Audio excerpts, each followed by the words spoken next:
It's been a full day since anyone has seen or heard from the 26-year-old Texas mother of four, Melissa Soders. Then, breaking news, a surveillance video surfaces. It came out over the TV news. Her and Jason were on camera. The video is from Christmas Day at a local business run by Jason Sanford's godparents.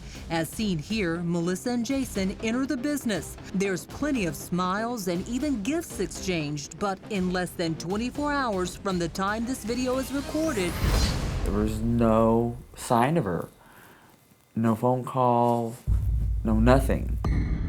then deputies get a tip. A white 1995 Honda Accord, matching the description of Melissa's car, is spotted in the parking lot of a truck stop off Interstate 45.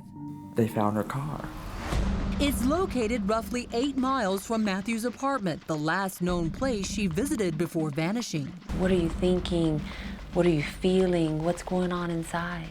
Well, I told my family Matthew has something to do with it. She told me as soon as I was here when that happened, and the first thing out of her mouth was, Matthew had something to do with this. Yeah. I'm scared. The car was a recent purchase by Melissa and her boyfriend Jason Sanford, a man cops know very little about. But that's about to change when cops pull his police records. Jason's rap sheet reveals a violent past that's not so in the past. Just 3 months before his girlfriend went missing, the 26-year-old was arrested and charged with assault. Now, cops wonder if Melissa's estranged husband was right when he told them, Jason's a bad guy. Jason might have done this. Jason's the one you need to be looking at. So they do, and ask Jason to come down to the sheriff's office. The conversation is recorded, and detectives discover more than an assault record. There's a marriage license, too. You're still currently married, is that correct? Yes. But Jason claims he is going through a divorce. And what about that recent assault charge? It was my best friend for 14 years. Found out that he was sleeping with my wife, and I got mad, and we got into a little tussle in the street. So far, Jason seems to have an explanation for everything. Then, the million-dollar question. Let me just go ahead and get this out of the way. I'll go ahead and ask you right now. Did you have anything to do with Melissa's disappearance? Not at all. Not at all. Did you do anything to harm Melissa? Never. That was my angel. I loved her. I would give everything for her.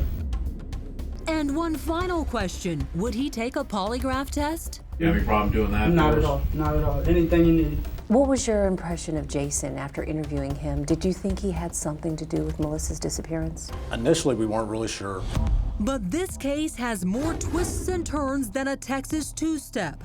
When Melissa's best friend speaks with detectives, she paints a frightening picture of Melissa and Matthew's marriage, a relationship she says is filled with obsession. She would basically almost call me in tears, saying he won't leave me alone, he wants me back constantly.